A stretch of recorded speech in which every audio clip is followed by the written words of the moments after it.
Start Network is here. Oh, no punches! I'm real revolutionary right now. Support this man, Black Media. He makes sure that our stories are told. Thank you for being the voice of Black America, Roland. Stay black. I love y'all. All momentum we have now, we have to keep this going. The video looks phenomenal. See, there's a difference between Black Star Network and Black-owned media and something like CNN. You can't be Black-owned media and be scared. It's time to be smart. Bring your eyeballs home. You dig?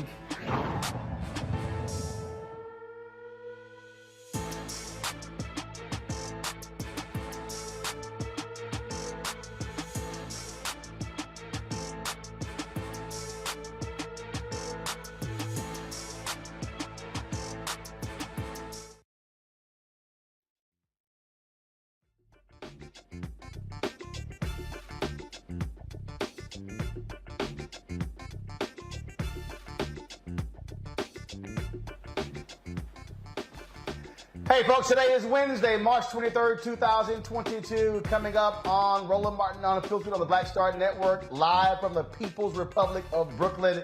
We're here at 40 Acres and a Mule, the offices of Spike Lee. I just finished doing interview for his Colin Kaepernick documentary, so glad to be here.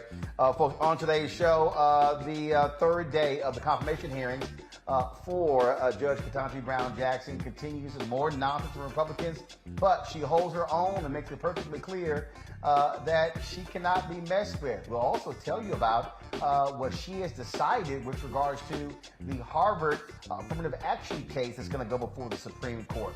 Also on today's show, folks, he was going to his car when he was surrounded by plainclothed New Jersey police officers. He was shot. He now is suing. We'll talk with the attorney for Jajuan Henderson on the show. Also, Howard University administration and non-tenure faculty, they have finally reached a deal. We'll tell you about that deal that will end their three-day strike. The Washington State family, they're getting a $4 million settlement for a police-involved death of their loved one. And also, twin brothers wrongfully convicted of murder 25 years ago have been released from prison. They may get $50,000 each for the time they actually spent behind bars. In our Tech Talk segment, a former inmate has created an app to bring a little love to others in prison. Folks, it is time to bring the funk on Roland Martin Unfiltered on the Black Star Network. Let's go. He's got it. Whatever the miss, he's on it. Whatever it is, he's got the scoop, the fact, the find. And when it breaks, he's right on time and it's rolling. Best believe he's knowing. Putting it down from sports to news to politics. With entertainment just for kicks, he's rolling. It's on go, roll, y'all. It's Roland Martin, yeah. Rolling with Roland now. He's funk, he's fresh, he's real, the best, you know he's Roland Martin now.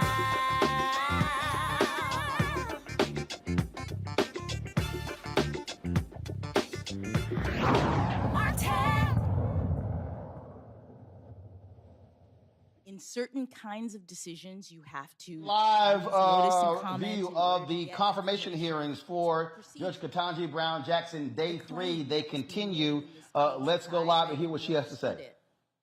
Was not that the agency couldn't pick 24 months, because obviously Congress had said in the statute you can pick between 0 and 24 months. The claim that was being made is that the agency picked 24 months arbitrarily in violation of Congress's direction about how you go about The exercise. APA was violated? Yes, the claim was an APA violation. So no one was saying that the statute was violated in the sense that the agency did something that it couldn't have done per the statute, picking 24 months. They said the APA was violated because, this is the claim that they were making, Sure. because the agency did no analysis, the agency did no expertise, the agency did not evaluate, okay, if you've been here 6 months, these are the kinds of ties that you have. If you've been here 18 months, right? The agency didn't do anything. Essentially, according to the claimants, the agency heard the president say, we're going to now do 24 months when everybody else, all of the other administrations up to this point. Because I've only got 2. Yes, I'm sorry. All right. What I hear you saying is, tell me if I'm wrong. Yes. They didn't follow the APA, in your opinion, which you have to do even though Congress passed the statute? Well, no, because 2 things. One is the APA under DC, longstanding DC Circuit case law is presumptively applicable to every situation in which an agency is exercising its discretion. So that's the first thing. It's always there as a background rule. So the DC Circuit has said Congress has to be pretty clear when it decides to exclude the APA, when it's saying, I'm giving you discretion, but you can do this arbitrarily, you can do it however you want. And in other places in the immigration statute that sets up expedited removal, Congress says, we are excluding the APA. We're telling you that with respect to this kind of discretion, the APA doesn't apply. So here I had these 2 statutes, and there are canons of statutory interpretation that says that you should try to give effect to all of the will of Congress. You should try to read statutes so that they go together in a way if you have these 2 directives. And there's also DC Circuit case law. Judge, I got to stop you. All right. Because I got it. And let me just say, I agree that the DC Circuit reversed me. They disagreed with my interpretation, and that's the way that our system works. Let me ask this last question. This is a question about based on your experience. Can we agree that if, I want to emphasize if, cocaine is cocaine, that crack cocaine is equal in its danger to powdered cocaine? You with me? I think so. One is not more dangerous than the other. If that's true, then the sentencing rules ought to be the same. Okay? It's a policy matter for Congress. You could make them differently if you wanted to. This is what I want to ask you. Yeah. Based on your experience, you've been on the bench a decade. Yes. Is crack cocaine more dangerous than powdered or less or the same? Senator, that's a policy determination. That's what policymakers do. They look at the evidence related to these things and they decide what's more dangerous. But what have you seen? What should... I have seen evidence through the Sentencing Commission that the 2 compositions are chemically similar, so similar as to be indistinguishable. And the commission for very many years, as a policy-making body, indicated its view that they should be equivalent and lobbied Congress concerning that. And Congress made a determination about, in the policy realm, making it 18-1 instead of 100-1, which is what it had previously been. Okay. Thanks, Mr. Chairman. Thank you, Senator Kennedy, and now Senator Padilla. Mr. Chairman, before I begin, I know you're being very mindful of the clock, so I just want to say I have 2 initial, more substantive questions. All right, folks, that was some of the hearing. Anytime I have to listen to Senator John Kennedy of Louisiana, I can't stand to do so. That fake-ass accent of his, y'all, he never had that accent when he was a Democrat. All of a sudden, he got the homespun country voice. Y'all, that's a fraud. His accent is a flat-out fraud. So it's just, it gets on my nerves dealing with him. Speaking of getting on my nerves, oh my goodness, who showed his ass today? Senator Lindsey Graham of South Carolina. He was so sickening and stupid. He got called out not only by Dick Durbin, who chairs the Senate Judiciary Committee. He also got called out by the former chair of the committee, Vermont Senator Patrick Leahy. Watch this. You've lived an incredible life, but here's one thing that won't happen to you as we wrap this up. How would you feel that if I'd had a letter from somebody accusing you of something, a crime or misconduct, for weeks, and I give it to Senator Durbin just before this hearing's over, and not allow you to comment on the accusation. How would you feel about that? Senator, I'm not sure. I don't understand the context of the question. Well, did you watch the Kavanaugh hearings? No, sir. Are you familiar what happened in the Kavanaugh hearings? Generally. Senator, your time is. Well, please, Mr. Chairman. So to be honest, it's a minute and 47 seconds. She filibustered every question I had, and she has a right to give an answer, but I'm trying to make a point in 20 minutes. You were here for Kavanaugh. If she's confused about what happened, some people on the other side had an accusation against Judge Kavanaugh that during high school, he sexually assaulted somebody. And the rest is history. That was known to the people on the other side and never revealed during the meetings they had with Judge Kavanaugh. It was literally ambushed. He was ambushed. How would you feel if we did that to you? Senator, I've appreciated the kindness that each of you has shown me to see me in your offices, to talk with me about my approach. But my question is, what if during our 15-minute exchange, it was very pleasant? You're a very nice person. You have a lot to be proud of. I would never do that to you. If I had some information that's sketchy at best, that somehow you've done something wrong, I promise you, just from human decency, I would share it with you.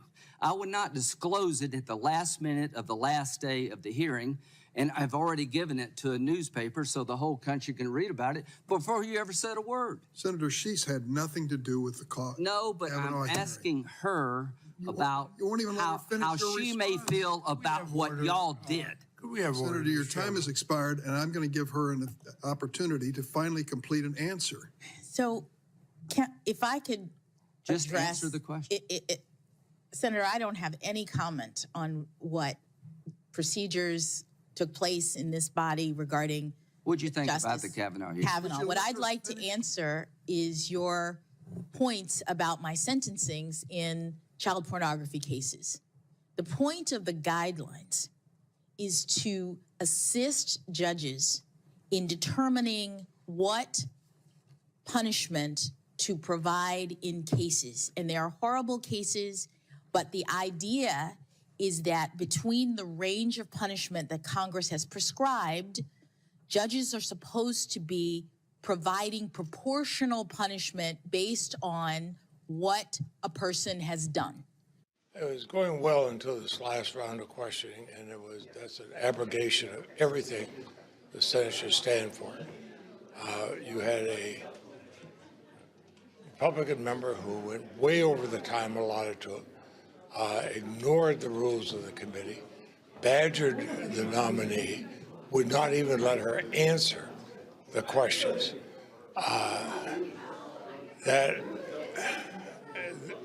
I've never seen anything like that. I've been here 48 years.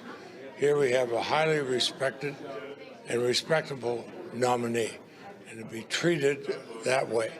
I don't know what the motivation might be, or what political motivation is, but to see the badgering of this woman as she's trying to testify, I thought was outrageous. All right, but then, of course, you had to deal with this idiot, Ted Cruz, talk about badgering. Watch this fool. So yesterday, under questioning from Senator Blackburn, you told her that you couldn't define what a woman is, that you were not a biologist, which I think you're the only Supreme Court nominee in history who's been unable to answer the question, what is a woman? Let me ask you, as a judge, how would you determine if a plaintiff had Article III standing to challenge a gender-based rule, regulation, policy without being able to determine what a woman was? So, Senator, I know that I'm a woman. I know that Senator Blackburn is a woman, and the woman who I admire most in the world is in the room today, my mother. It sounded as though the question was... But let me ask, under the modern leftist sensibilities, if I decide right now that I'm a woman, then apparently I'm a woman. Does that mean that I would have Article 3 standing to challenge a gender-based restriction? Senator, to the extent that you are asking me about who has the ability to bring lawsuits based on gender, those kinds of issues are working their way through the courts, and I'm not able to comment on them. Okay, if I can change my gender, if I can be a woman, and then an hour later, if I decide I'm not a woman anymore, I guess I would lose Article 3 standing. Tell me, does that same principle apply to other protected characteristics? For example, I'm an Hispanic man. Could I decide I was an Asian man? Would I have the ability to be an Asian man and challenge Harvard's discrimination because I made that decision? Senator, I'm not able to answer your question. You're asking me about hypotheticals and Well, I'm asking you how you would assess standing if I came in and said, I have decided I identify as an Asian man. I would assess standing the way I assess other legal issues, which is to listen to the arguments made by the parties, consider the relevant precedents, and the constitutional principles involved, and make a determination.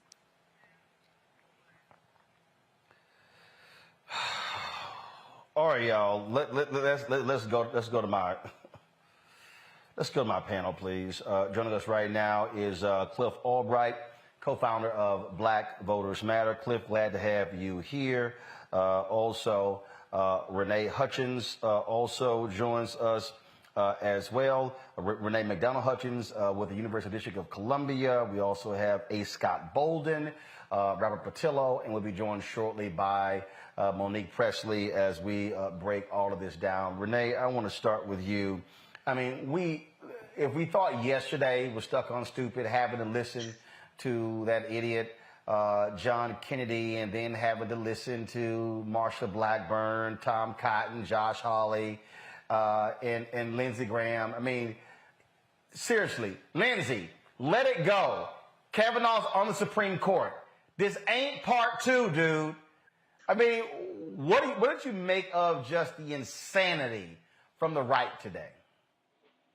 It was remarkably frustrating. Watching today's hearings was remarkably frustrating. It felt at times less like a serious vetting of somebody who is being considered for lifetime appointment to the court, and more like political candidates looking for opposition research on their opponent so that they could take her down. It was remarkably frustrating, and Senator Booker, I think, channeled that frustration of all of us when he spoke directly to Judge, soon to be Justice, let's be clear, Ketanji Brown Jackson, and told her that she was his North Star, that she was the harbinger of hope, that this country continues to get better and better, and because of her, it will get better still. In fact, I want to actually play some of what Senator Cory Booker had to say, because it really was important, an important moment in today's confirmation hearings. So, folks, if y'all could go ahead and play what Booker had to say. Thank you very much, Judge. After me, only 5 to go. But sit back for a second, because I don't have questions right away. I actually have a number of things I just want to say, because this has been not a surprise.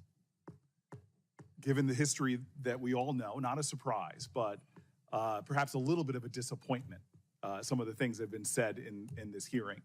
The way you have dealt with some of these things, that's why you are a judge and I am a politician, because you have sat with grit and grace and have shown us just extraordinary demeanor during the times where people were saying things to you that are actually out of the norm. I had to go up dais to ask some of my more senior colleagues about what I feel like is a dangerous precedent. People are taking 1,000 cases you've been over. Is that right? I'm sorry, I said you wouldn't ask you questions, but just give me something like that. Something like that. And from what I understand is that these cases often take days, weeks, sometimes months, right? To decide in a case. Yeah. Yes. There's a trial sometimes, and the folks are taking any of those cases and just trying to pick pieces out. And so my colleague, Senator Hawley, has been doing this all into the lead up and saying things, tweeting things that I think that a lot of us, when I was just trying to get some advice here, is what the new standard is going to be. That any judge coming before us that has ever chosen outside of the sentencing guidelines, below the sentencing guidelines. We're creating this environment now where I could make myself the hero of people who have been victims of some horrible crime and suddenly put whatever judge I want on the defensive by trying to drag out little bits when they have no context to the case. None of the facts. They're seeking to exploit the complexities of a criminal justice system, the reason why we have a third branch of government. I feel bad that there was a judge mentioned by name in this hearing that's from Senator Hawley's state. What is that judge going to think next time they have a complicated sexual abuse case that comes before them, and they know that they could possibly be called out if they go below the sentencing guidelines, which I showed you yesterday in my lack of chart. If you remember, I was uncharted. But that you are deciding completely in the norm. 70+% in many states of people are doing just like you did. But I'm a Democratic senator. I've never quoted from this very well-respected conservative periodical. This is the National Review. Very well-respected. They're not necessarily something I agree with all the time. But here's what the National Review, this is the title. Senator Hawley's disingenuous attack against Judge Jackson's record on child pornography. I'll just read the first paragraph. I would oppose Judge Ketanji Brown Jackson because of her judicial philosophy for the reasons I outlined last week. I addressed that in a separate post. For now, I want to discuss the claim by Senator Josh Hawley that Judge Jackson is appallingly soft on child pornography offenders. This is the kicker here. The allegations appear meritless to the point of demagoguery.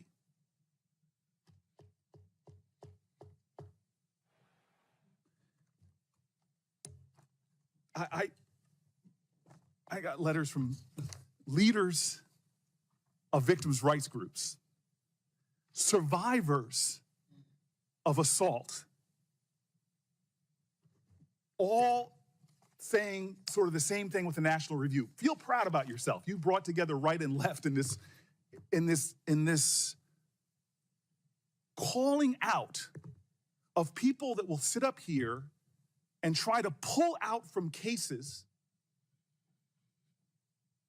and try to put themselves in a position where they're the defenders of our children. To a person who has children, to a person whose family goes out in streets and defends children. I mean, this is a new low. And what's especially surprising about this is it didn't happen last year. Scott, were you embarrassed that supposedly these are the best that America has to offer, these United States senators? I think demagoguery is a great term for it. I actually thought her judicial record is fair game. And I thought in the first day, in the first round, when the Republicans started looking at her record, I thought, okay, fair game. She handled herself well. I thought the second day and the third day and the continuing pounding and rudeness in the face of her class and in the face of her demeanor was really offensive. Then I got offended at it because you remember the Republicans promised on the first day that this was not going to be a political clown show. And by the third day, the Republicans you name, Hawley and Cruz and others, who have a reputation for being strong, well-educated lawyers, just took it to a whole nother level. But remember, they're not playing to the judge getting the votes. They know they can't stop that. They're playing to this social war and to their base and to running for office. And they turned into a clown show. And so those were my observations. I was looking at your tweets, Cliff Albright, and you were, let's just say, a wee bit agitated at what you witnessed the last couple of days.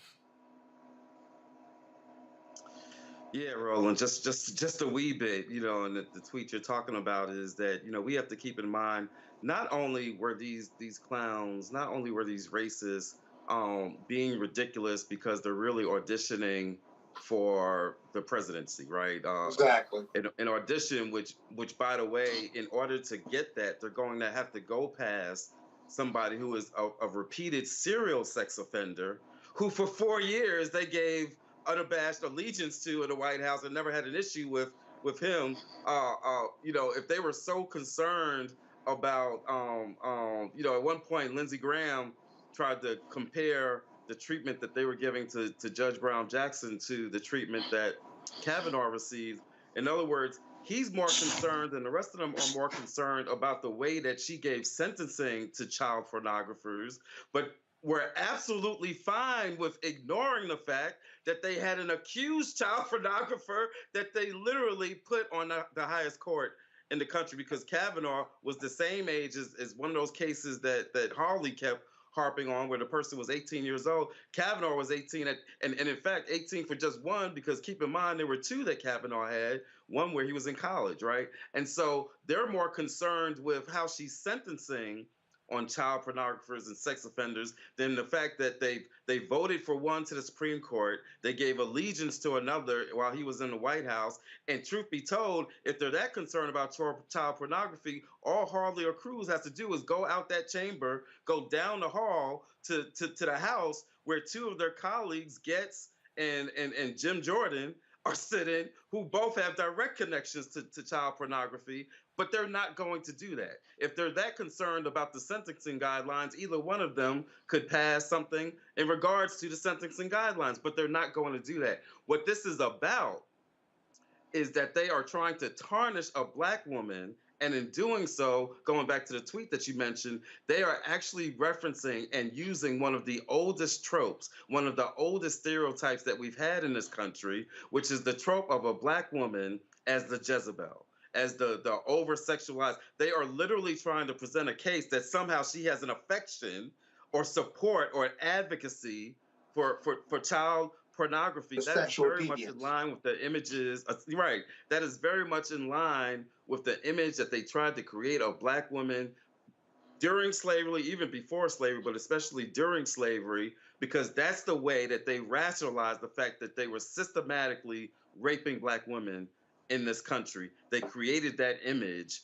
in order to justify it, in order to give the appearance that they wanted. They are using that same imagery, that same trope, on this highly accomplished and disciplined. And I don't know how she's sitting through it. I'm sitting at my TV trying to throw stuff at the TV. If for nothing else, she needs to be concerned. I mean, she needs to be confirmed just because she had the courage to sit through cowardly attacks from these two people, or more than two, from all of these people who are nothing but cowardly racists. Right. Robert Patillo, your assessment. Well, it's interesting to me the fact that you have these individuals who claim that they are interested in vetting this woman for the highest court in the land, but at the same time, they did nothing at all when you had somebody accused of 26 to 27 sexual assaults in the White House. As was just mentioned by Cliff, you have Gates and Jordan in the House of Representatives. And think about the accusations they've made against Judge Brown Jackson. One, that she somehow soft on child pornographers. Yesterday, they insinuated that she was sympathized with terrorists at Guantanamo Bay.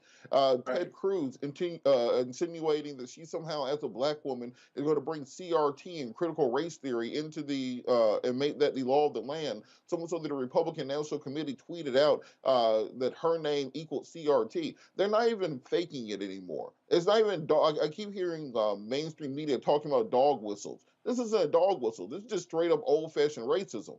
They would never imagine if Judge Brown Jackson broke down the way that Kavanaugh did and started foaming at the mouth and cussing and spitting and banging the table, those sorts of things. They're trying their best to get a moment like that, and she's been masterful at making sure that she keeps a calm demeanor. This does not fall for any of their traps. These people should be ashamed of themselves. As Senator Leahy said, they've broken all of the last even perceptions of decorum that once existed. And I think it is very clear that they are a desperate place where they are trying to play to the most far right-wing conspiracy theory parts of the Republican Party. I mean, even farther right than the MAGA groups. These are the QAnon conspiracies about Democrats drinking babies' bloods and having pedophile rings, those sorts of things. This is the part of the Republican Party they're trying to play to, and we have to call them out for it and ensure that in the next election, one of those people is not on the ballot, because the potentiality of somebody like that going into the White House could be even more dangerous than President Trump was.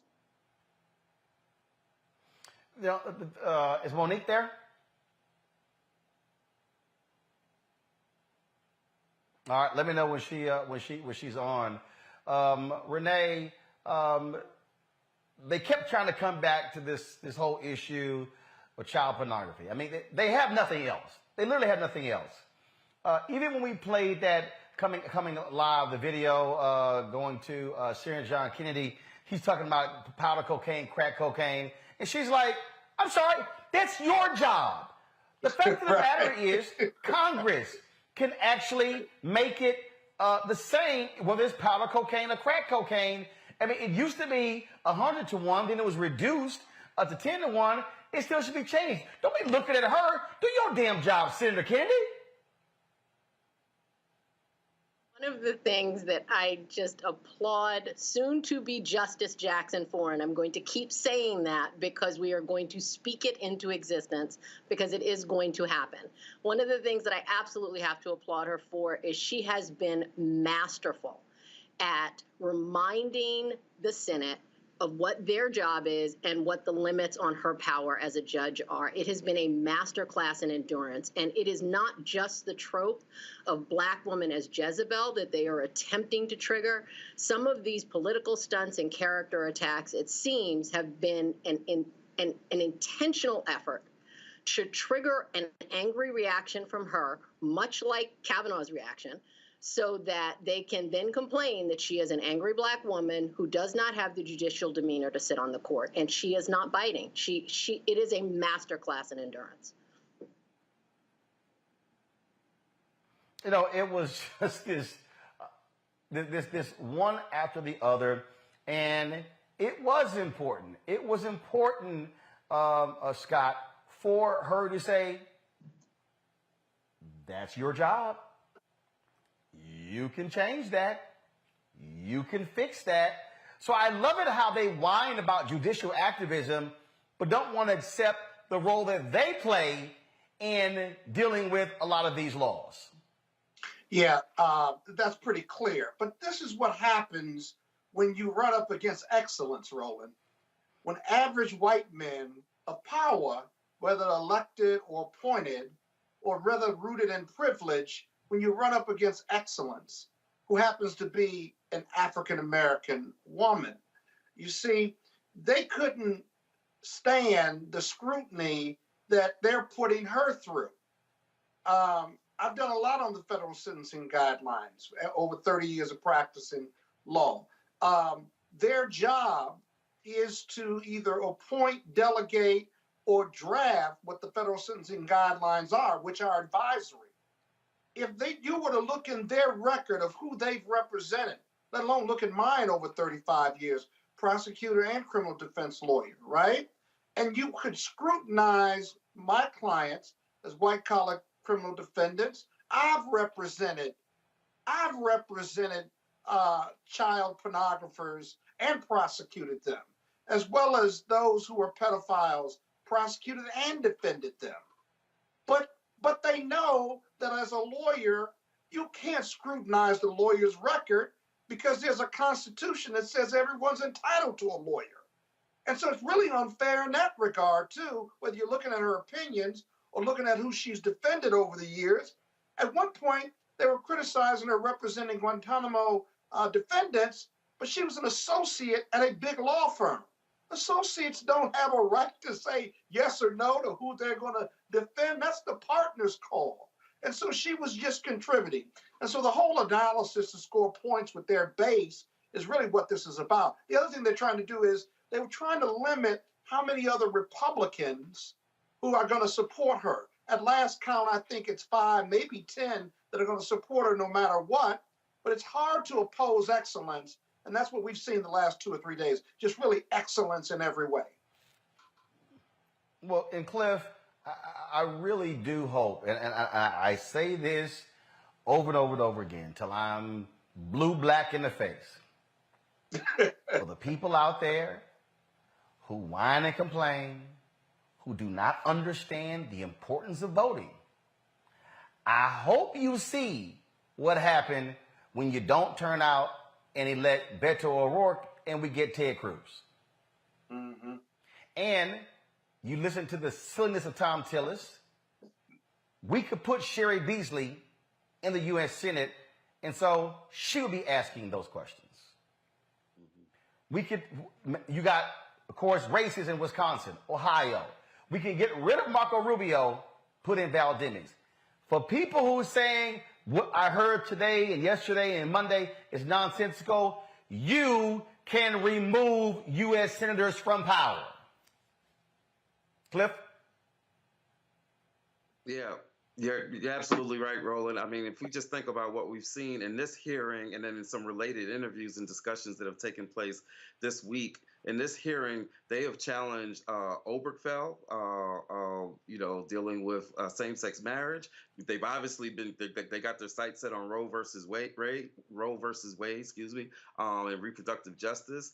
There's a number of, they even, one senator, not in this hearing, but in related comments, was recorded basically saying that the Loving decision, which was the decision that got rid of miscegenation laws and enabled us to have interracial marriages, saying that needs to be overturned. This is what they have on their agenda if they get control of the nominating process, the confirmation process for the Supreme Court. It is already out of balance, and it will be out of balance even more so with even more extreme judges, and not just at the Supreme Court level. We know the impact of what happens when you fill the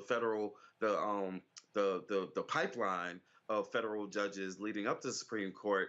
This is real stuff. Like these are real rights that we take for granted that are not guaranteed. And if we don't come out and vote, and if we don't deal with this Senate, not to mention all the other issues that we need Senate action on, including voting rights, right?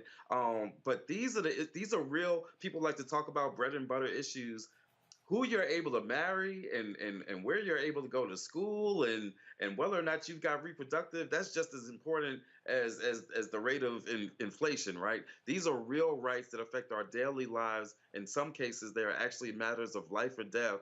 And this is what's at stake if we don't come out and vote and impact what this Senate looks like moving forward for at least the next couple of years and beyond. We have got to come out and take these Senate races seriously, as well as all the other races that are on the ballot up and down the ticket.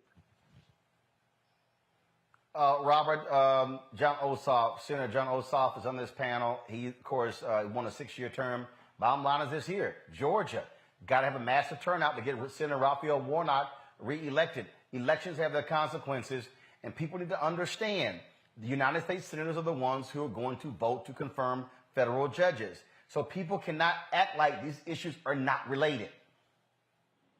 Absolutely. And just remember, if it wasn't for the massive turnout here in Georgia in January of last year, you wouldn't have a majority for Democrats on that panel. You will not be able to move through a Judge Jackson to becoming Justice Jackson without that type of turnout. And if you want to see, instead of having John Ossoff on that panel, somebody like a Herschel Walker, they're asking questions, they're trying to put sentences together. That's what happens if you don't turn out to vote. They already elected Tommy Tuberville in Alabama, who is competing with Marshall Blackburn to be the dumbest senator in the history of the United States Senate. And then when you think they're winning, then Ted Cruz, who we know isn't dumb, tries to do a dumb person impression to get as dumb as them. We are racing to the bottom on that side of the aisle. They're in a media silo where they only listen to the different conspiracy theories from their own side of the aisle and have lost complete sight of the needs of the American people. Do you think there's any single mother sitting at home trying to put bills together, trying to figure out whether or not this justice is soft on terrorism in Guantanamo 10 years ago? That doesn't even make sense.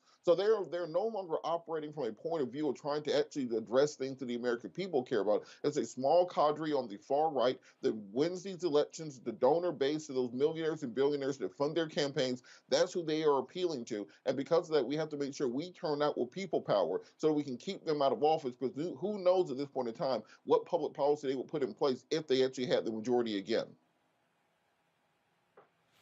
And that is something that we absolutely should pay attention to. Renee, you get the final comment. As my final comment, I would want to say that soon-to-be Justice Jackson is a brilliant legal mind. She has impeccable character, and if unless there is a cataclysmic catastrophe, she will soon be confirmed to be the next justice on the Supreme Court and the first Black woman. And that is something that, as Senator Cory Booker said, you're not going to steal my joy on that one. All right, then.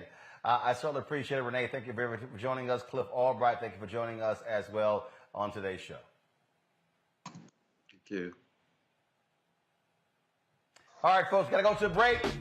We come back more Roland Martin Unfiltered on the Black Star Network, live from the People's Republic of Brooklyn, here at Spike Lee's 40 Acres and a Mule in Brooklyn. All right, folks, we'll be right back.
Don't you think it's time to get wealthy?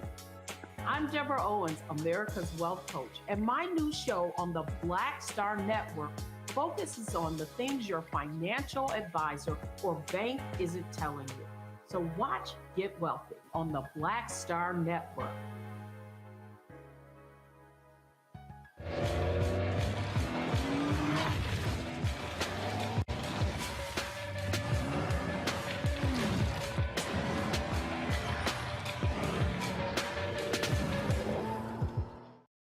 Pull up a chair, take your seat. The Black Tape with me, Dr. Greg Carr, here on the Black Star Network. Every week, we'll take a deeper dive into the world we're living in. Join the conversation only on the Black Star Network. Hi, I'm Teresa Griffin. Hi, my name is LaToya Luckett, and you're watching Roland Martin Unfiltered.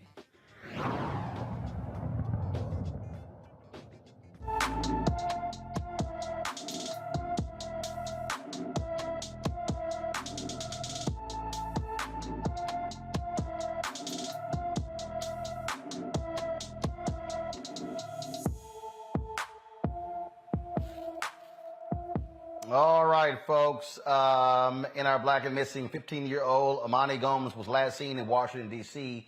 on January 14th.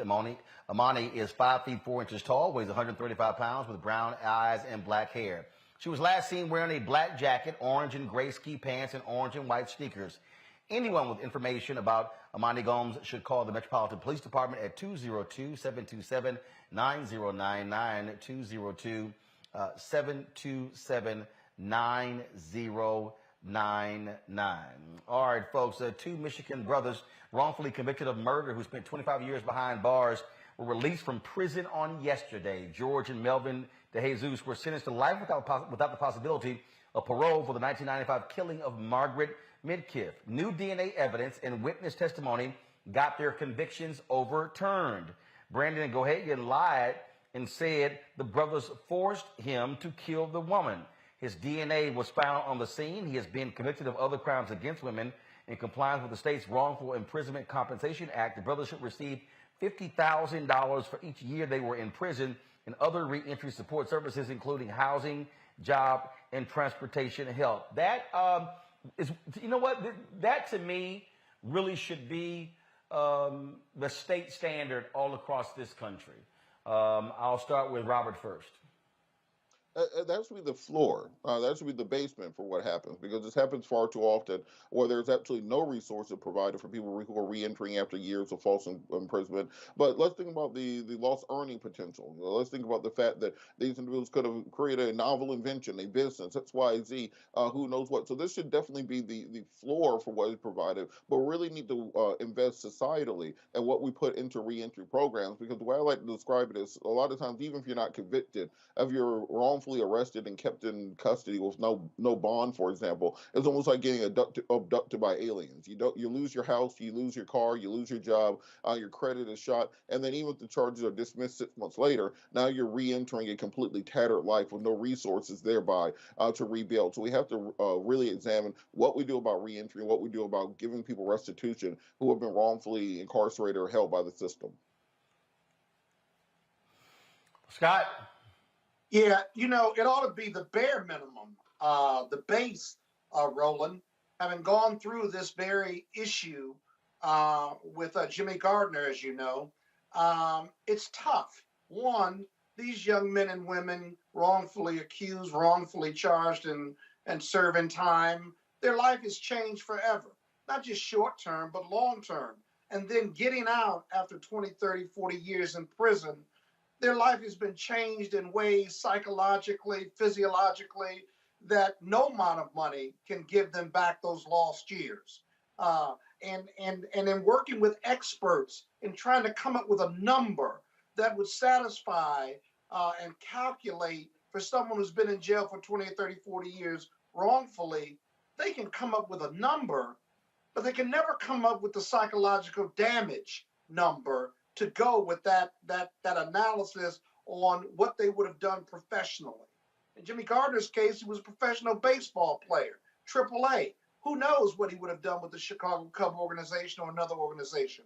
That was taken from him. And so the reality is that no amount of money is really appropriate, because it can never make up for that loss.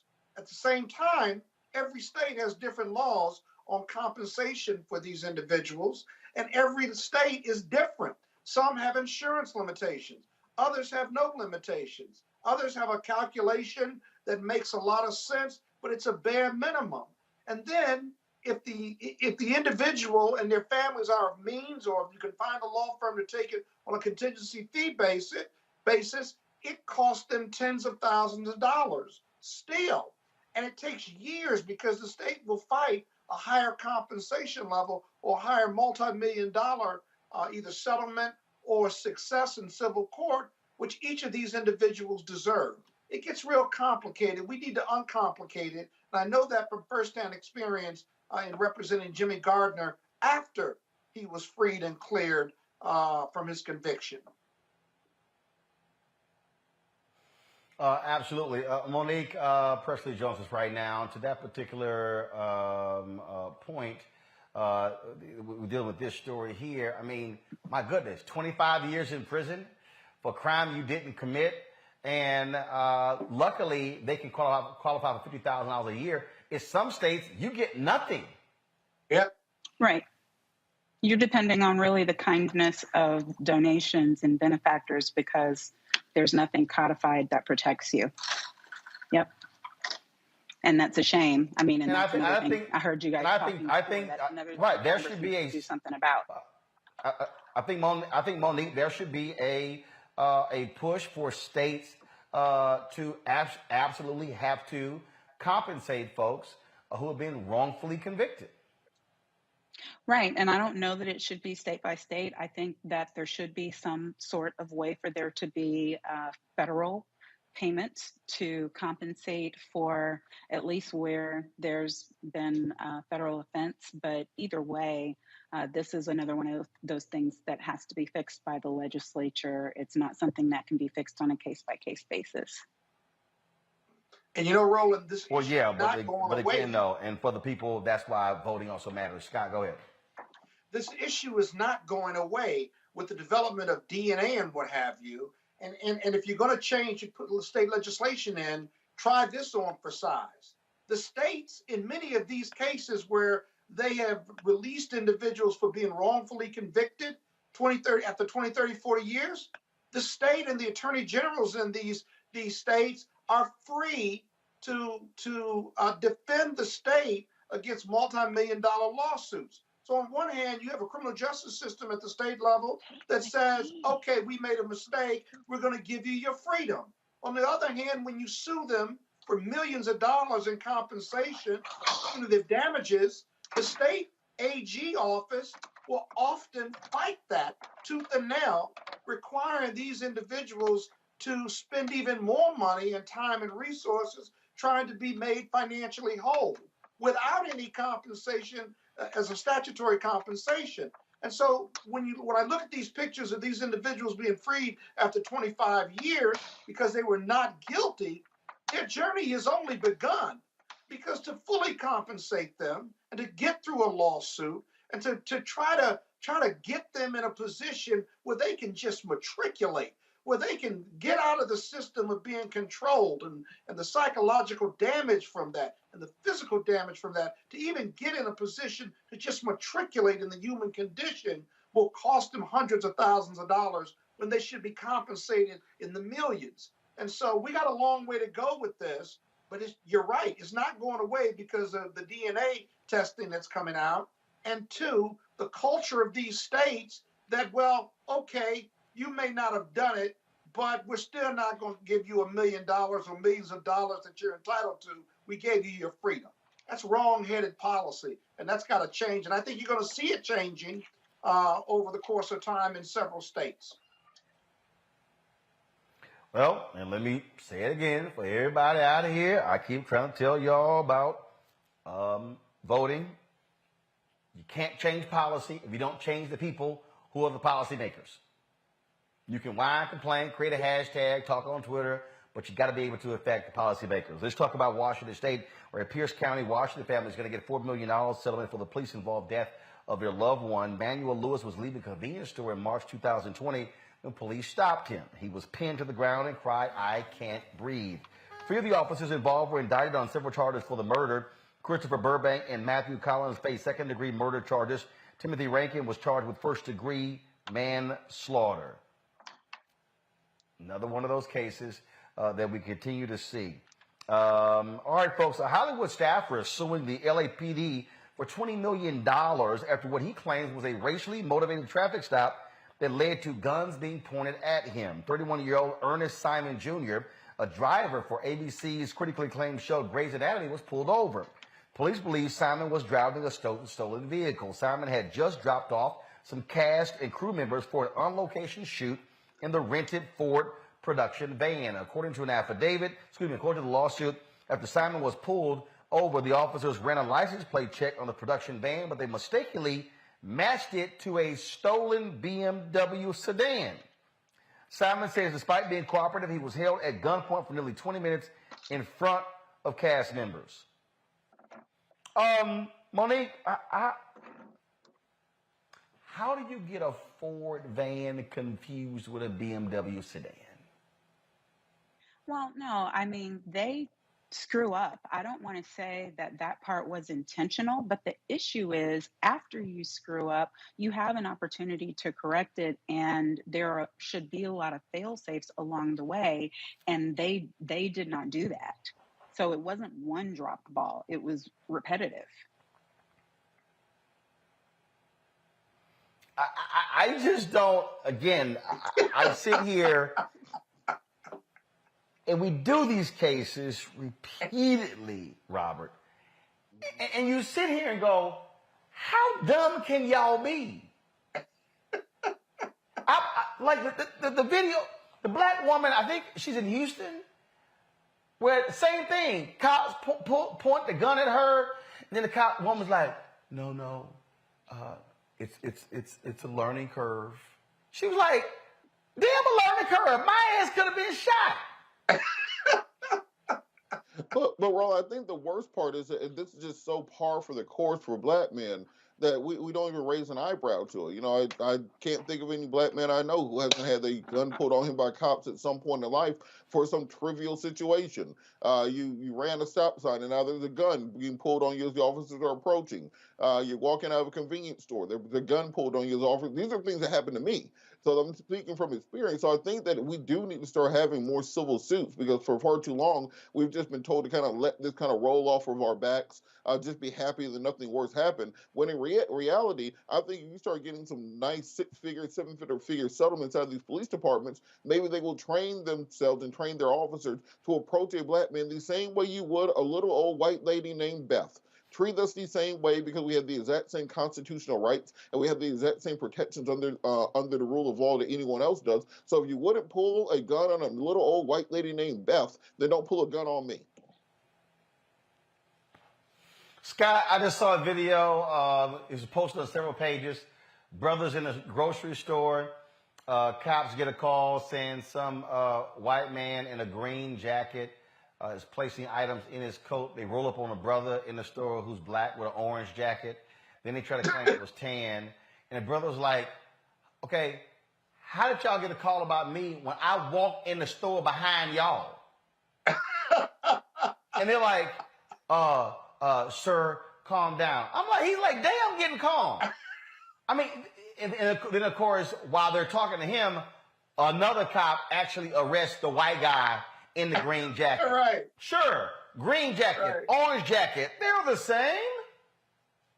I mean, this ain't Florida A&MU colors. Let me tell you. And then they told him to calm down. Well, the other thing they'll say is, oh, we got a smart ass, right? About 25 years ago, the police, my alarm went off in my home, and the police came, and they dragged me out and put me on the ground and put handcuffs on me and a gun to my head, and they say, where's your ID? I said, it's my house. It's in there with the gun and drugs. My ID right next to my gun and drugs. And they called themselves, we got a smart ass. They found the gun and the drugs. There is just no discretion.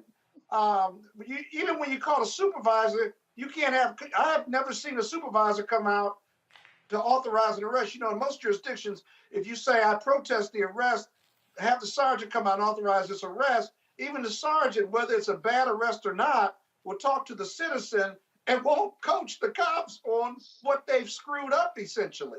It just doesn't happen because of the police union and the power of the police union.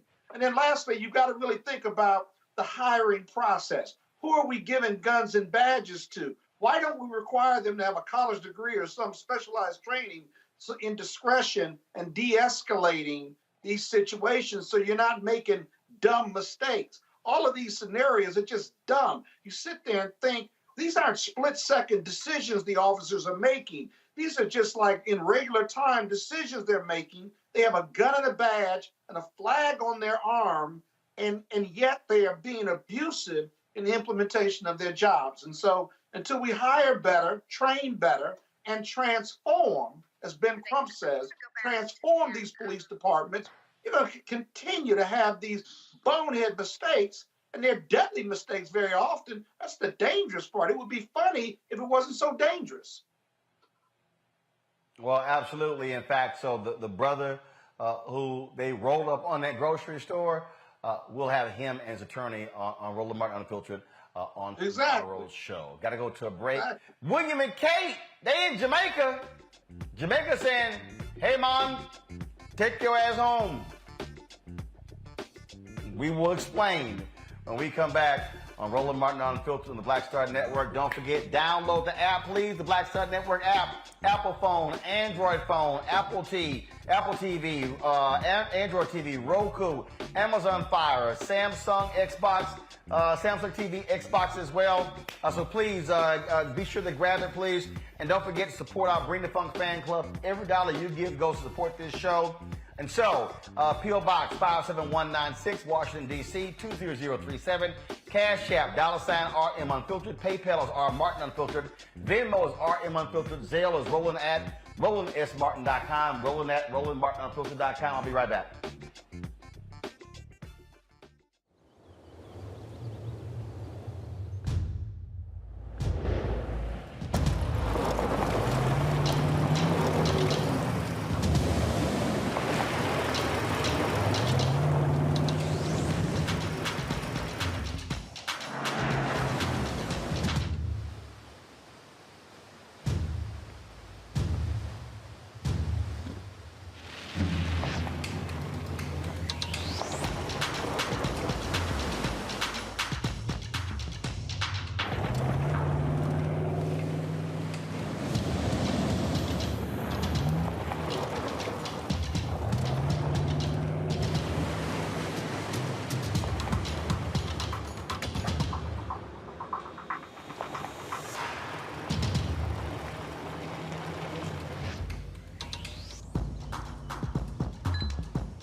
On the next A Balanced Life, as we grind down to the end of another long winter, it's easy to slip out of balance and into the foggy doldrums. On the next A Balanced Life, ways to push through the gray days until the warm days of spring arrive. Join me, Dr. Jackie, on A Balanced Life on Black Star Network.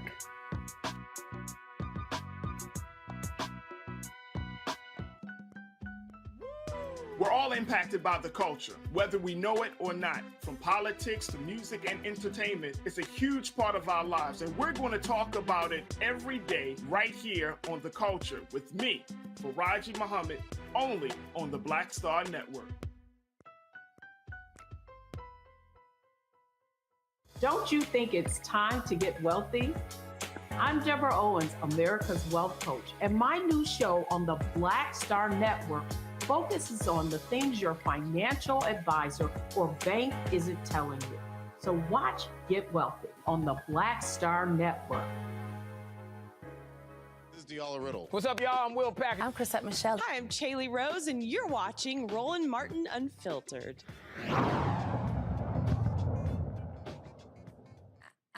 The children that are victimized, they don't understand the difference between an offender and a pedophile or a pornographer. And I do think it's a distinction without a difference. Let me ask you about gun rights. Violent crime is rampant. We have seen that during the last year. It's making people really nervous. Pulled some stats. In 2021, 27 major U.S. cities experienced a 44% increase in homicides since 2019. Over a dozen cities set new homicide records in 21. And a lot of families no longer feel safe. So they're buying guns, they're buying ammo, and trying to make certain that they can protect themselves. And in times like this, I think we're really fortunate that the founders afforded such constitutional protection as the Second Amendment. So very quickly, walk me through what current Supreme Court precedent says about the Second Amendment. Thank you, Senator. Current Supreme Court precedent says that under the Second Amendment, there is an individual fundamental right to keep and bear arms in the home, and the opinion focuses on those circumstances. Okay, and so you agree it is an individual right and not only reserved to militias, because there are some that keep trying to say it's only reserved to militias. But if my memory is correct, you base this on District of Columbia versus Heller, that it is an individual Yes, ma'am, right. that the Supreme Court has established it's an individual right. I wanted to get that on the record because I don't think anybody had asked you that this entire time. Here's another question. I've asked other judicial nominees that are coming to us for the district court and All right, folks, welcome back. Y'all know I can't stand listening to Marsha Blackburn talk because she about as dumb as a dodo bird. All right, y'all, let's talk about Kate and William in Jamaica. They've been met with protests there. In fact, Jamaicans are saying, you know what, enough with the Queen and her 70th Jubilee. How about when you no longer are the person we want leading the country? They also want reparations. Protesters gathered outside the British High Commission building in Kingston hours before the arrival of William and Kate, the Duke and Duchess of Cambridge in Jamaica. The protest comes after dozens of prominent leaders in Jamaica, more than 100, published a letter demanding an apology and slavery reparations from England. The leaders also criticized week-long Central American and Caribbean tour the royal couple embarked on Saturday, which coincides with the 70th anniversary of the Queen Elizabeth II's coronation. Today, during a meeting with the royal couple, Jamaica's prime minister made it known the country intends to break from the monarch. Brought thousands of Africans in the island to toil under inhumane conditions. People are very expressive, And I'm certain that you would have seen the spectrum of expressions yesterday. There are issues here which are, as you would know, unresolved. But your presence gives an opportunity for those issues to be placed in context, put front and center, and to be addressed in as best as we can. But Jamaica is, as you would see, a country that is very proud of our history, very proud of what we have achieved, and we're moving on. And we intend to attain in short order our development goals and fulfill our true ambitions as an independent, developed, prosperous country. Thank you. Now, the Royals couple trip was at the Queen's request. Other countries are also debating cutting ties with the monarch. You know what, Robert?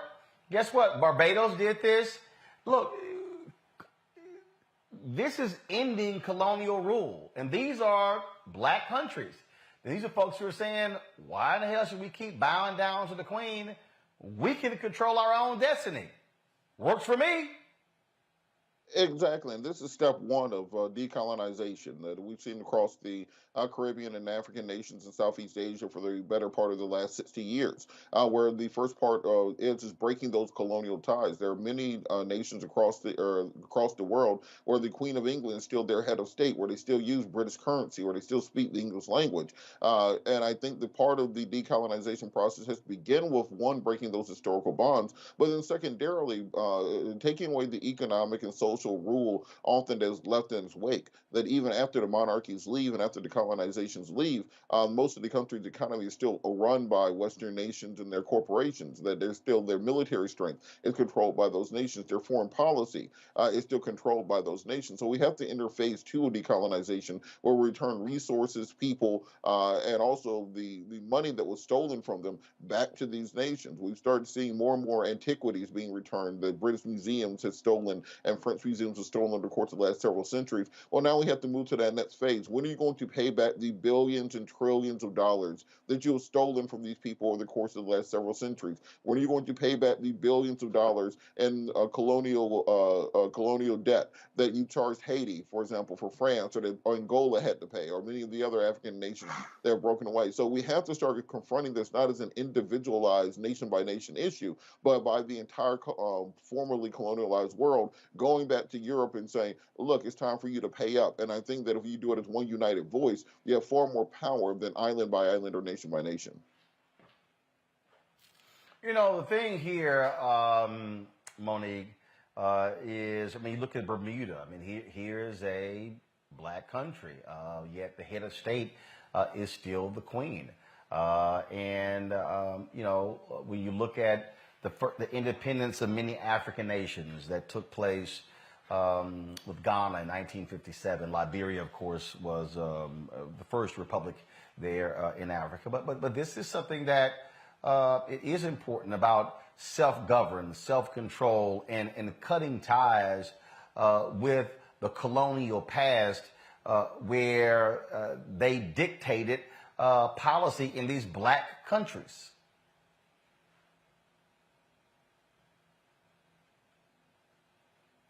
It is replaced with. Monique is on mute. I can't hear.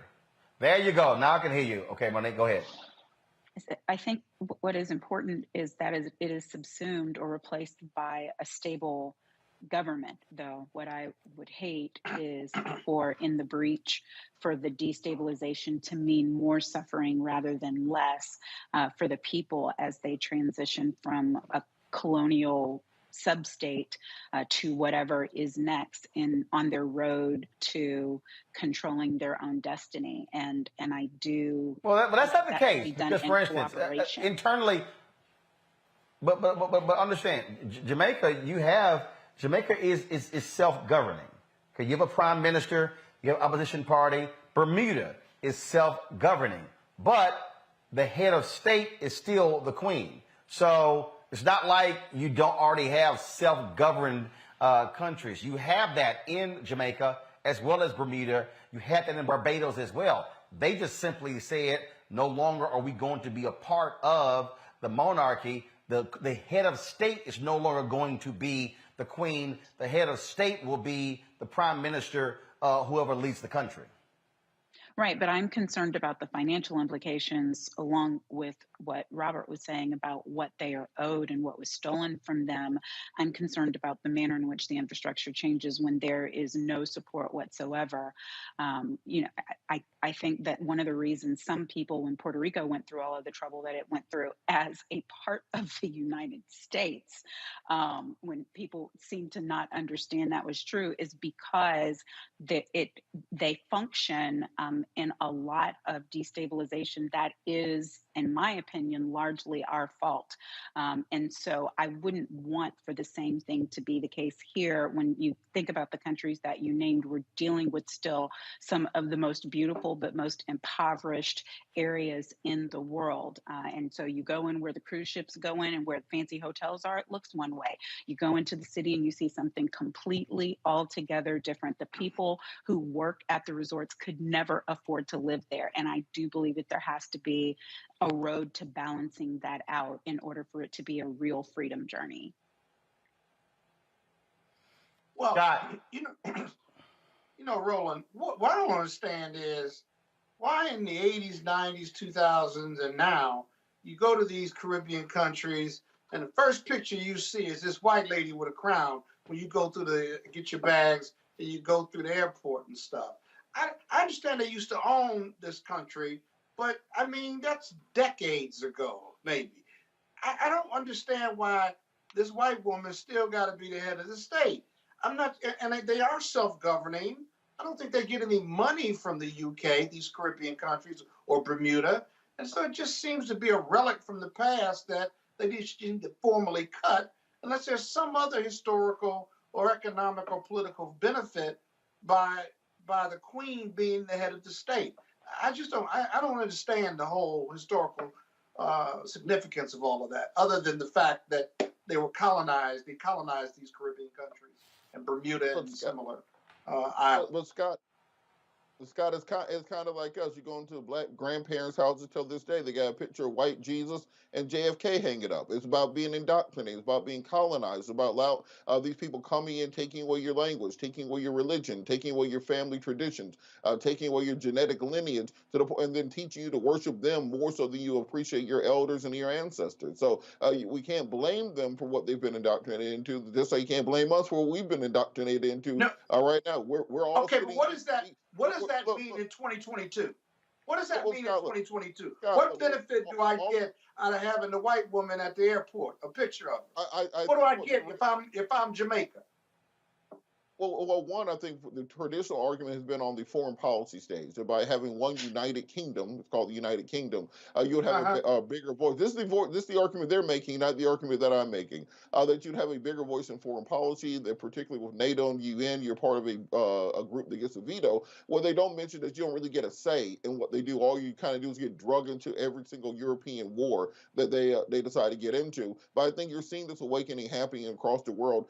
The British monarchy at one point was so large, the sun never set on it. Yeah. Now it's down literally, the United Kingdom of Ireland, Wales, and Great Britain. So we're seeing the colonial powers fall apart. So now I think it's time for that colonized world to join hands and kind of show up and say, all right, where my money at?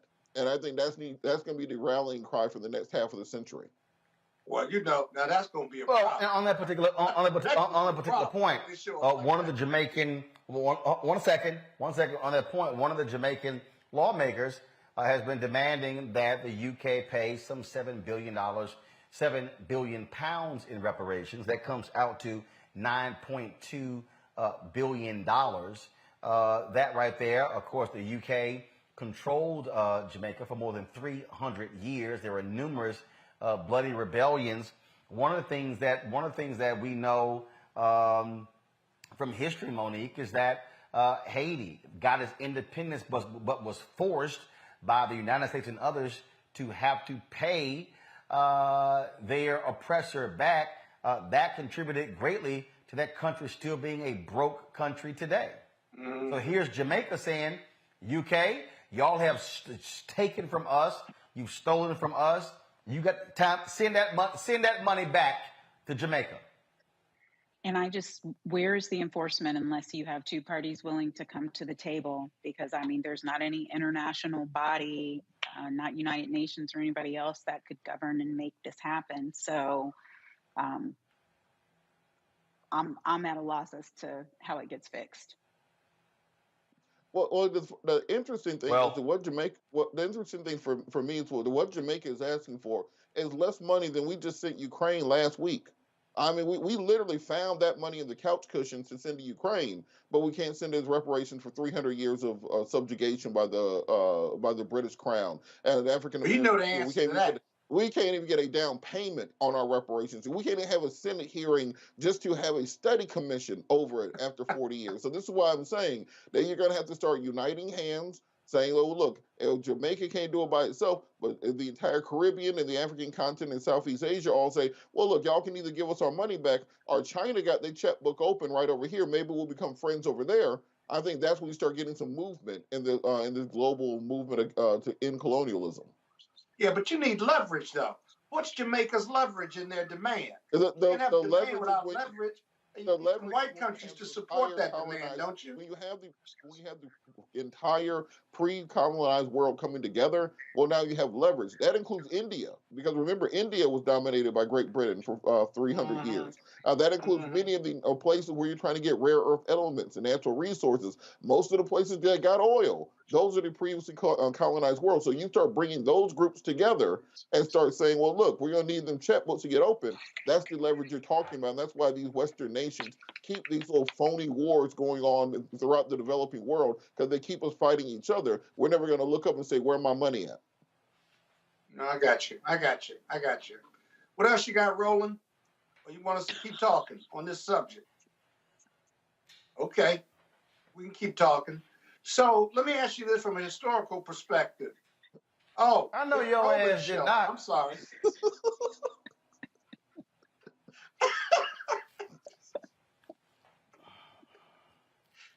You know what? In the words of Orlando Jones to Eddie Griffin in the movie Double Take, you campaigning for an ass whipping and you about to get elected. Well, you're gonna be a bad. No. Let me go ahead and go to break. Let me go ahead and go to break before you get cussed out. All right, y'all watching Roland Martin Unfiltered, straight from the People's Republic of Brooklyn. The offices of Spike Lee's 40 Acres in the Mule here in New York City. You're watching the Black Star Network. Back in a moment.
Pull up a chair, take your seat.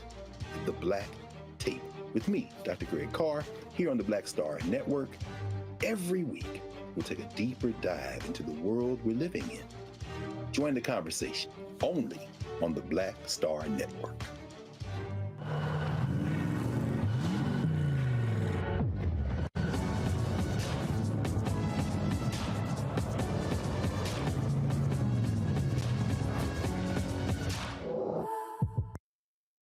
Hi, my name is LaToya Luckett. Yo, it's your man Dion Cole from Blackish, and you're watching Roland Martin Unfiltered. Stay woke.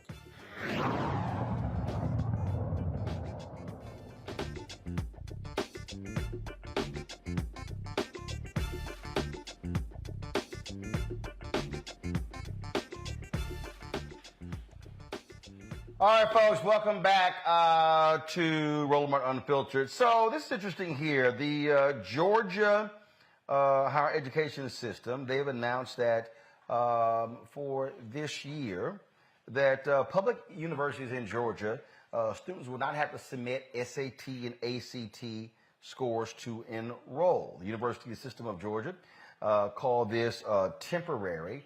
They said because they're getting a lot of incomplete applications. Robert, we're seeing a lot of systems and folks in higher education rethink this need for students to take the SAT and the ACT test. You have admissions people say they're looking at other things. They're looking at their high school GPA. They're looking at extracurricular activity. What do you make of this push to say, why in the hell are we making students take an SAT, ACT test? How is that somehow a determinant of their success in college? Well, I think this is the wholesale understanding and reckoning of the fact that for the past half century in America, we've outsourced education to standardized tests and has been an abject failure. There's no evidence that your test scores in high school or your test scores in college have anything to do with your ability to succeed as an adult. It measures your ability to take a test, and often when it comes to the LSAT and tests like that, it measures your ability to hire tutors and buy the proper books that you need and devote the hours necessary to studying for the test. And immediately once you pass it or you get a good score on it, you forget everything on it. It plays no role in your adult life. So we need to start looking at students holistically, finding out what extracurricular activities, what clubs are they joined, what community service activities are they taking part in, what is their moral value, what is their faith, what is their beliefs in helping their communities, building out an absolute more complete human being who will be a contribution to the education not just on campus, but a citizen of the next generation. That is far more important than can you check a box or can you hit enough random boxes in a row to get a good score. So I think that is a right that we start phasing this out. It would move to more holistic understandings of what makes a person when it comes to college admissions. You know, the thing here, Monique, again, watching university administrators make these decisions are important. Let's also understand implications. You know, this whole test preparation stuff has turned into a multi-billion-dollar industry. Yep. It's turned into a multi-billion-dollar industry, and some people have gone to jail trying to circumvent the industry. So that definitely is one of the ways that there will be repercussions that will be far and wide. But I think obviously the other repercussion is that for Black and Brown students in particular, who due to the manner in which our educational systems have at times failed us, tested poorly, and it had nothing whatsoever to do with our ability, as Robert said, to achieve on a higher educational level. And this will in many ways level that playing field, and they will have to go by the available systems, the record of the students' performance in school in order to make these determinations. And I'm glad it's happening while my babies are just now about to have to take them or not take them. Well, again, it's not all, but we're seeing this growing trend, Scott. Well, I think historical Black colleges like Morehouse and others have always looked at those standardized testing as a test of your aptitude for intelligence, right? But not necessarily whether you're going to be a high performer, whether it's if you graduate from college or whether you can even manage a college curriculum. I know one of the things we do at Morehouse is we provide, if you've got a high test score and your grades are, let's say, medium, however you measure them, some of the things we do is we have a summer program for young men to see whether they can handle a college course load, see if they can live on their own, and see if they can matriculate in a college environment as opposed to just being really, really smart and a good test taker. I know Howard and others have similar programs, but it's got to be a continuum of factors as to whether we accept kids or not. And I think that helps students of color because the continuum of characteristics and recommendation letters and their community involvement, all is kind of the total measure of a student, and how Morehouse and Howard and Hampton and others or any majority schools can nurture their development, which is our job, to nurture their development and turn them into adult citizens who are going to be contributing to society and lending their expertise to making the country or the world a better place, then you've got to have that total look at the student as opposed to just being able to take a great test.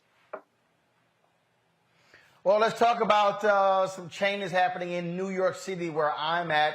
Last week, the mayor, Eric Adams, said he didn't have time to be worrying about some athletes whining and complaining about not being vaccinated. Well, according to Politico, the mayor is going to lift this mandate, allowing for unvaccinated athletes to be able to play professional sports in New York City. Of course, Kyrie Irving with the Brooklyn Nets has been one of the loudest critics of that. He has been unable to play in home games as a result of this. And also the mayor is lifting the mask mandate for toddlers in city daycares on April 4th as well. Of course, you've got baseball games coming up. You've got numerous baseball players who have not been vaccinated. You also have folks who are saying it's time to turn the page from COVID, that the Biden administration needs to also shift its attention away from COVID. Monique, what say you? I, at this point, don't trust anything that comes out of Mayor Adams' mouth. He's just sketchy to me. I don't get it. He makes me nervous.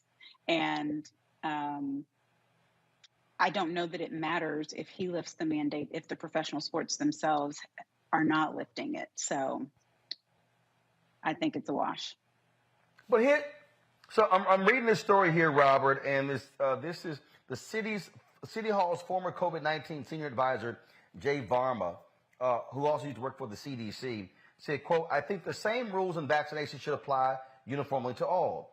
If there's a carve-out for this group, why can't any other group then raise its hand and say, I deserve a carve-out too?" And they're exactly right. And this is part of the concern about making policy based on arbitrary and capricious standards. If it was a clear case of following the science, where I think most of us understand, if you can show me, here's the number of cases, here's the number of people vaccinated, because we've reached a certain threshold, we decided these rules can be relaxed. I think most people can understand that. But when you're making these kind of grand and braggadocious statements just last week about how you're not lifting the mandate, and I was just in New York on Friday. And then you're saying this week, well, now all those things are going to change at the drop of a hat. Yeah, give us a little more information on that. And we are seeing the stealth variant, which is making waves in Europe. We're seeing Hong Kong has an outbreak going on currently. We're seeing in China, they just locked down 50 million other people. So as much as all of us, and I mean all of us, want this thing to be over and done with for all of eternity, I don't think it's quite time yet to simply just ignore it and move on to the next subject. Shout out to Dr. Deborah Furr-Holden, who was just named Dean at New York University School of Global Health Initiatives, who's really been a leading voice in the Black community on this pandemic from the beginning. And I think we need to start following science and following the experts in this and not the politicians more so that we can get more consistent public policy on what exactly we're doing. Because right now you can go not just state to state, you can go city to city and sometimes business to business and have completely different COVID rules. I think we all just want some consistency based in science to get this over with. Well, but Robert, you can't have it both ways, Yeah, go ahead. can you? On one hand, if you believe the numbers are down. That's why in D.C. and elsewhere, they're lifting the mask mandate. They're reducing some of the regs or eliminating some of the regs because we are coming out of Omicron, it seems like. We are doing better. The numbers of cases of infections is going down. And if you don't believe the numbers or it's helter-skelter from city to city, then, you're going to be wearing masks the rest of your life. Maybe that's the new reality. And maybe we're going to have to manage COVID going forward and get boosted every year. But the idea of shutting down a city or keeping kids out of school or wearing a mask or not wearing a mask and going into the office 3 days a week and 6 feet apart and all the things and washing our hands, which we ought to be doing anyway, maybe that's just going to be part of us managing COVID like we manage the cold and flu season. I think that's where we're headed because we're not going to have herd immunity. But the numbers are down and people are COVID tired and people are tired of wearing these masks. masks save lives, and so I still keep a mask with me. But ultimately, in the end, you can't fight the power of the people. And in Florida and Texas and some other states who have never really embraced it, Georgia, haven't really led the way because their numbers are the least to come down normally. But at the same time, there's a feeling in this country that we have to figure out how to manage COVID and matriculate, manage and matriculate. And I think that's what you're hearing from the mayor of New York, and that's what you're hearing from the CDC. That's what you're hearing from the public, if you will. Well, but here's what we also, though, are about to deal with. You are seeing these people say that Adams has said it, Monique. Look, folks got to return back to the offices. You're seeing more and more companies saying, nope, enough of this staying home. But you're getting massive pushback. Yeah, you hear people talk about, get rid of the mask mandates. I'm sick of this whole stuff. You got these caravan, convoy, yahoos. But guess what? There's a whole bunch of folks still not trying to get sick. I get the phrase, we got to manage COVID. That sounds good until you one of those folk who have been sick as hell as a result. Yeah, but if you're vaccinated and boosted, he said Monique. you're going to get less sick. Said Monique. Oh, I said Monique. I didn't hear Monique in your conversation. Forgive me, Monique. But she heard it. I mean, how hard do I have to make it when I say Monique? It was plain language in the question, Scott. It was plain language. It's not right, just but if you illness, listen to the conversation versus trying to run your mouth, then you get it. So, Monique, please respond. It's not just illness. I agree with everything that you said about that, but the fact of the matter is these companies are concluding that the forced work from home and increased satellite status of their employees was productive, that they did not have a decline in productivity, and that they saved a ridiculous amount of overhead in keeping offices going, fully staffed in terms of business expense. I can understand why the mayor would have a problem with that, because that means transit will be down and rentals will be down and all of these other things that make a city run. But these companies are in the business of their own bottom lines. And so, many corporations nationwide have transitioned fully. They're not going back to work. And then others have said that it's optional. And I love all of it. It makes sense to me. But see, the thing here, Robert, that's a trip when we're having this conversation here. Monique's point is right. It comes down to productivity. It's also you're dealing with control. I mean, you got these people, we can't watch people. We can't see what they're doing. When Adams is talking about, look, they're sitting here whining and complaining because they're losing restaurant money, bar money. If folks are staying at home, they're not spending all that money coming in. But guess what? People have gotten accustomed to working from home. They also are like, guess what? I'm not sitting in commutes for an hour and a half, 2 hours, 3 hours. Yeah, I think also companies have realized they get a lot more work out of you working from home than they do at the office, because if we're at the office, I'm coming in about 15, 30 minutes, maybe an hour late, depending on the day of the week. I'm going to take my lunch break. I'm going to sit by the water cooler. As soon as if I get off at 5, about 4:30, I'm going to start packing up. 4:45, I'm out the door. When you're working from home, I think most people can attest to this. You get on that computer at 8:30, 9 o'clock. You might not get up and leave till 7 or 8 o'clock at night. They get more work out of you working from home. Your productivity actually ends up going up. And I think for the millennial generation and younger, millennial, Gen Z, Generation Alpha thereafter, this whole rubric of the idea of going into an office just ain't going to happen. It's just not going to work with them. It's not going to align with their spirit, as Lauryn Hill would say. And I think that we're going to have to economically adjust to that, because we have so many downtowns and so many cities that are based upon this idea of having your morning work rush hour, going to that same coffee shop every single morning, going to that same food truck and getting your sandwich every morning, parking in the parking deck.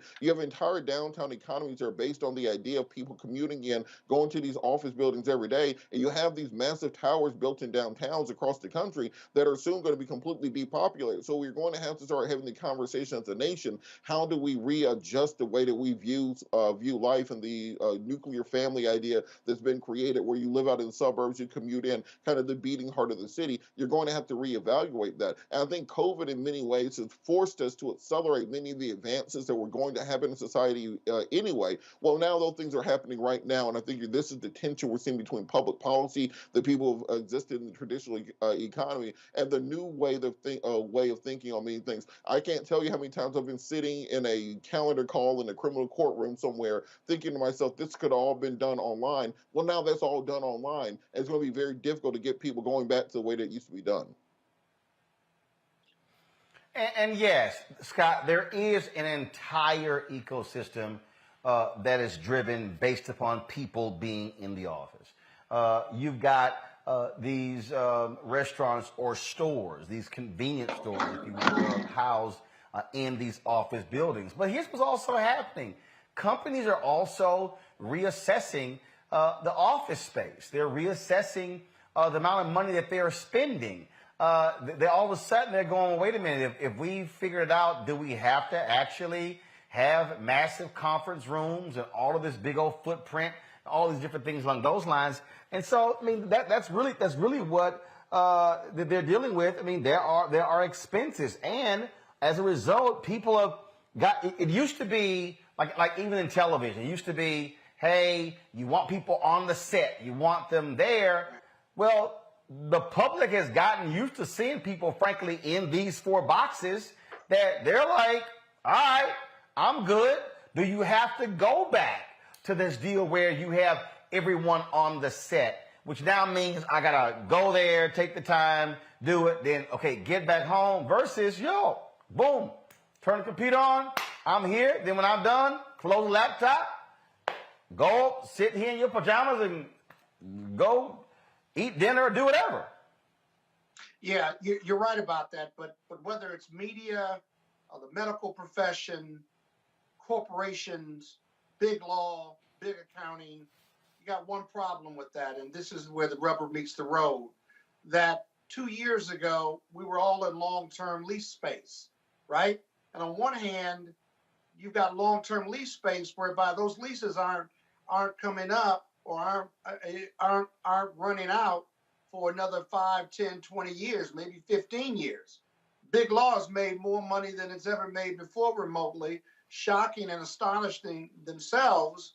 But as they make 20% over their budget, they're also struggling with real estate costs that they're locked into. You take a big firm that's got 28 locations and big office space, let's say 50 to 100 lawyers in each jurisdiction or each city, that's a lot of wasted real estate that we've had to absorb over the last 2+ years. What do you do with it? You either negotiate to get out, that's a cost, or you get people in there so you can have a valuation differential so that at least you're showing that you're using the space until you can get out of it. I think the whole office space industry is driving this debate and driving this kind of balance between working remotely, which is great, and at the same time, we're locked into these long-term leases, and we got to do something for our bottom line, even though we're generating more money than we've ever generated before, and we're still absorbing those real estate costs. Ideally, for big law firms and big corporations, is to get rid of that space, do hoteling or something, and then make even more money, since we're all for-profit businesses. That's the struggle you're seeing, or the tension, the economic tension you're seeing that meets post-COVID, work life. Well, I'm gonna tell you right now. I'm telling you right now, all of these companies, if you think the big resignation has been huge, they had better get ready for more of this, because you're going to see it continue. If these companies start mandating people come back, I'm telling you, especially in these places where folks have had massive commutes, long commutes. They have gotten adjusted to seeing their family more, their husbands, their wives, their children. And so I think companies better tread very carefully. Mandating folks return is going to be some issues. All right, folks, I'm going to go to a quick break. We'll come back with final thoughts as we talk about the passing of a former Secretary of State, Madeleine Albright. You're watching Roland Martin Unfiltered on the Black Star Network.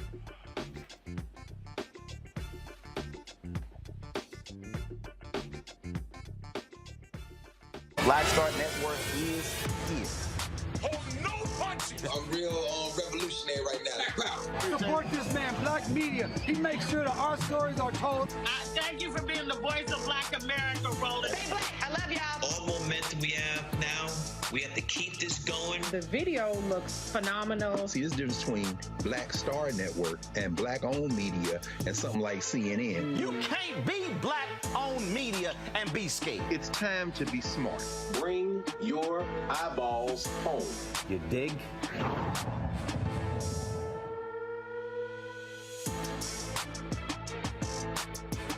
Hi, I'm Teresa Griffin. Hi, my name is LaToya Luckett, and you're watching Roland Martin Unfiltered.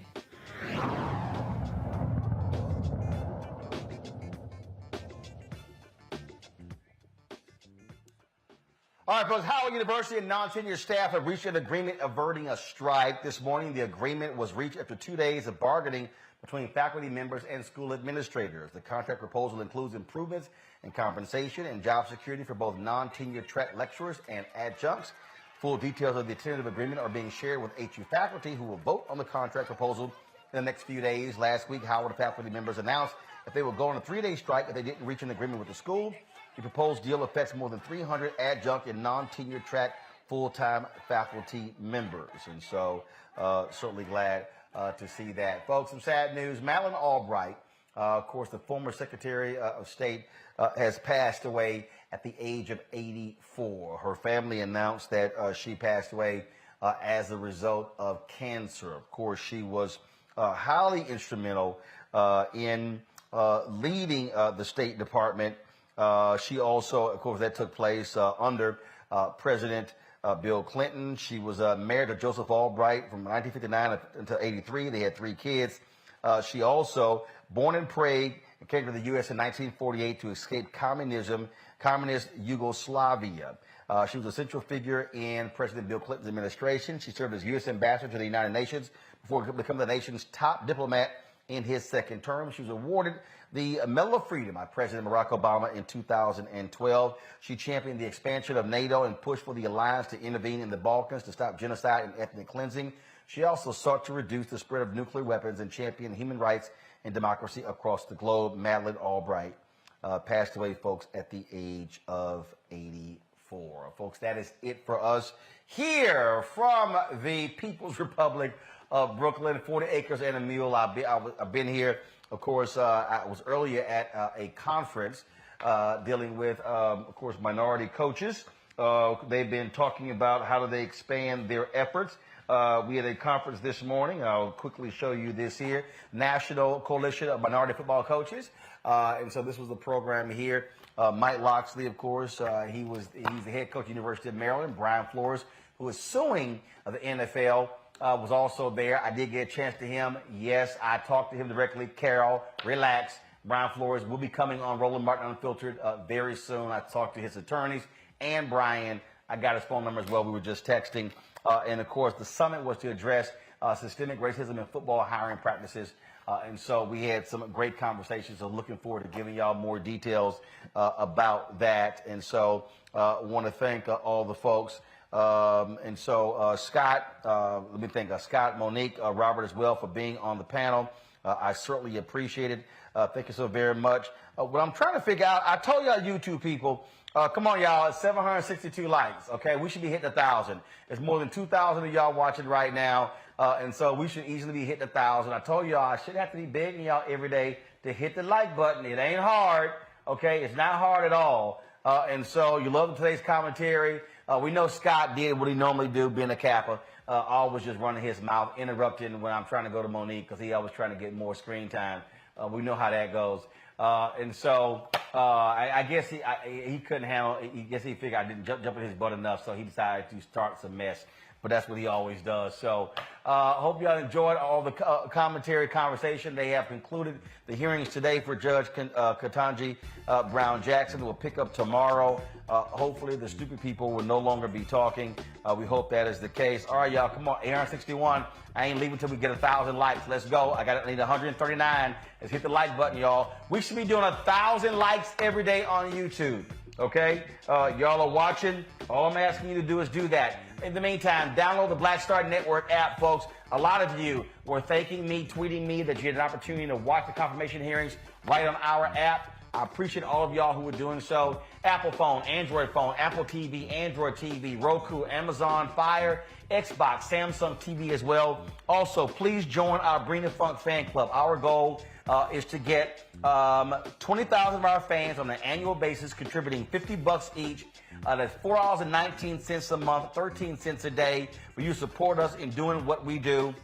Of course, you can do so by sending a cash check or money order to P.O. Box 57196, Washington, D.C. 20037. P.O. Box 57196, Washington, D.C. 20037. Cash App is $RM Unfiltered. PayPal is R Martin Unfiltered. Venmo is RM Unfiltered. Zelle is RolandSMartin.com. RolandMartinUnfiltered.com. Folks, that's it. I'm back in the studio. We went to pack up, drive back to D.C., and so certainly glad to be here in New York City for the conference and also to chop it up with Spike Lee for the documentary he is doing on Colin Kaepernick. Thank you so very much. Clea Robinson, she of course works with Spike here. She is Randall Robinson's daughter. And so shout out to Randall and his wife Hazel. And folks, so thank you so very much. We appreciate all of y'all support and what we do. Thank you so very much. I will see y'all tomorrow right here on Roland Martin Unfiltered on the Black Star Network.